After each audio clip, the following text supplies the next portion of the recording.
It was just another day at the lab for Dr. Lesbian, or so he thought. He was hunched over his microscope, peering at some weird goo. Then bam! The door flew open. In stumbled a kid with messy brown hair and a weird watch. Whoa, sorry, I'm Ben Tennyson, and I need your help. Dr. Lesbian blinked. He wasn't used to kids bursting into his lab, especially not kids wearing alien tech. But there was something about this Ben kid, something that made the doctor curious. What's that on your wrist? Dr. Lesbian asked. He couldn't help it. The scientist in him was already itching to know more. Ben grinned and held up his arm.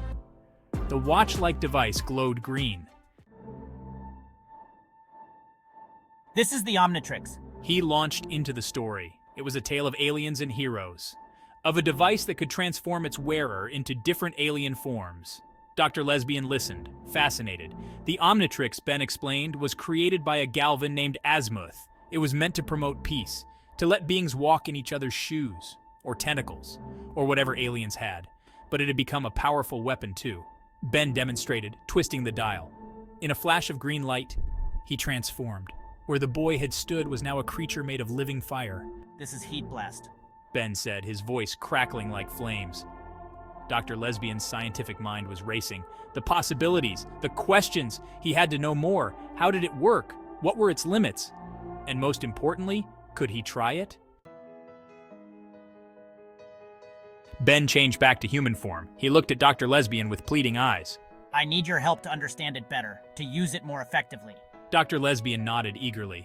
This was the chance of a lifetime. They set up experiments right away. Dr. Lesbian ran scans on the Omnitrix. He took readings when Ben transformed. He even collected DNA samples from the alien forms.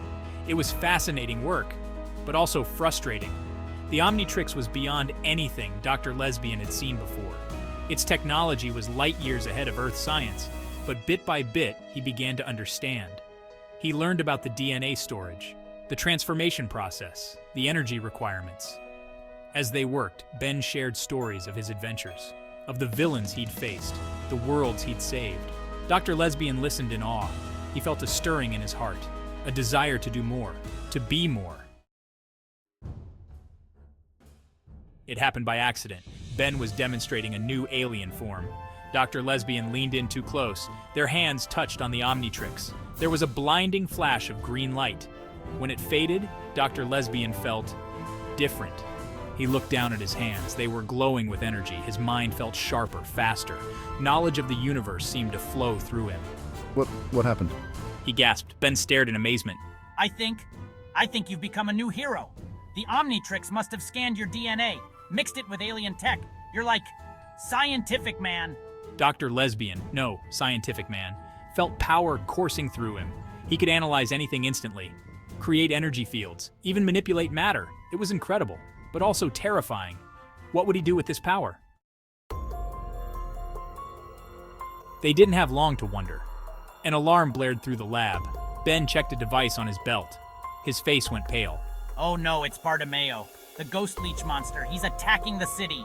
Scientific man felt a chill. He'd heard of Bartimeo from Ben's stories, a creature that fed on life energy, that could phase through solid matter.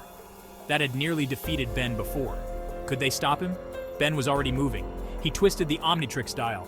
In a flash, he became a crystal-like being. Diamond Head. He looked at Scientific Man. Ready for your first mission, partner? Scientific Man hesitated. He was a scientist, not a hero, but he thought of all the people in danger, of the responsibility that came with his new power. He nodded. Let's do this. They raced to the city center. The scene was chaos. People ran screaming, buildings crumbled. And there, floating above it all, was Bartimeo.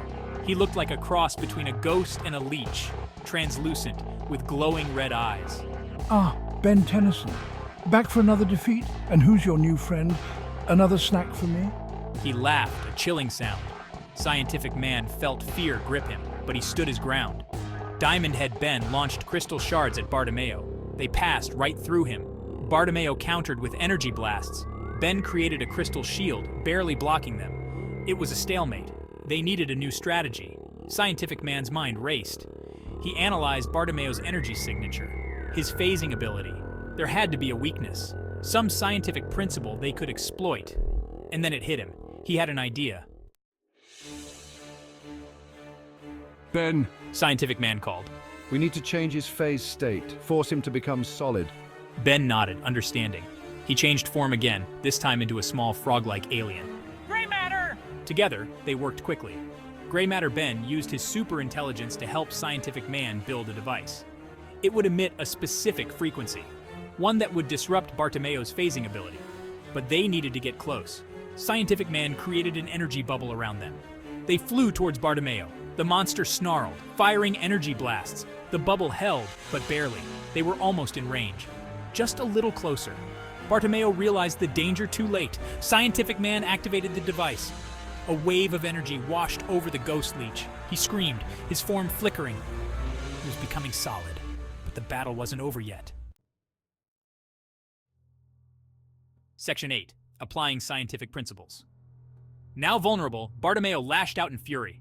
Tentacles of dark energy whipped around, buildings cracked, cars went flying. Scientific Man and Ben dodged and weaved. They needed to end this fast. Scientific Man's mind whirled.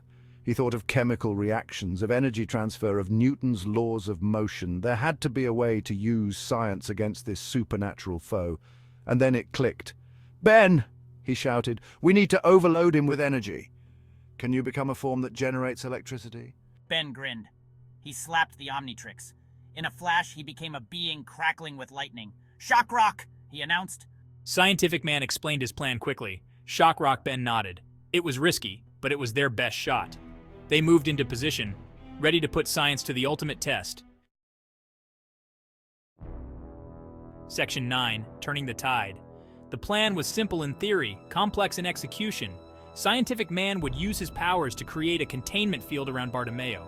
Shock Rock Ben would pump it full of electricity, overload the Ghost Leech's energy-absorbing abilities. They sprang into action. Scientific Man's hands glowed as he created the field. Bartimeo snarled, trapped. He tried to phase through, but couldn't. Shock Rock. Ben placed his hands on the field. Lightning arced from his fingertips. Bartimeo screamed as electricity coursed through him. He tried to absorb it, but there was too much. His form began to destabilize, flicker, but he wasn't giving up. He fired back with his own energy blasts. Scientific Man gritted his teeth. The containment field was weakening. Shock Rock Ben was tiring. It was now or never. With a final surge of power, they gave it everything they had. Section 10. Victory and Reflection. There was a blinding flash, a deafening boom. When the light faded, Bartimeo was gone. In his place was a small, harmless-looking creature. The Ghost Leech's true form, defeated, powerless. Ben changed back to human form, exhausted but grinning. "We did it!" he cheered. Scientific Man nodded, relieved. They had saved the city, stopped a powerful villain. It felt amazing. As the authorities arrived to take Bartimeo away, Ben turned to Scientific Man. "That was some quick thinking," he said. "Using science to beat the supernatural. Pretty cool." Scientific Man felt a surge of pride, but also humility. "I couldn't have done it without you," he said, "or without the Omnitrix." He looked at his glowing hands, the power he now possessed. It was a big responsibility, one he was only beginning to understand. Section 11. Lessons in Humility and Courage. In the days that followed, Dr. Lesbian reflected on his adventure, on becoming Scientific Man, on facing Bartimeo. He had learned so much about alien technology, about heroism, about himself. He realized that science, for all its power, didn't have all the answers. Sometimes you needed courage, teamwork, the willingness to take risks, to face the unknown. These were lessons no lab could teach. Ben visited often. They continued to study the Omnitrix, to unlock its secrets. But now they also trained, prepared for the next threat. Because Dr. Lesbian knew. Scientific Man wasn't just an accident, he was a responsibility. As he looked at the Omnitrix, at Ben, at his own reflection, Dr. Lesbian smiled. He was still a scientist at heart, but now he was something more. A hero in training, ready to face whatever the universe might throw at him, with science, courage, and a little alien help.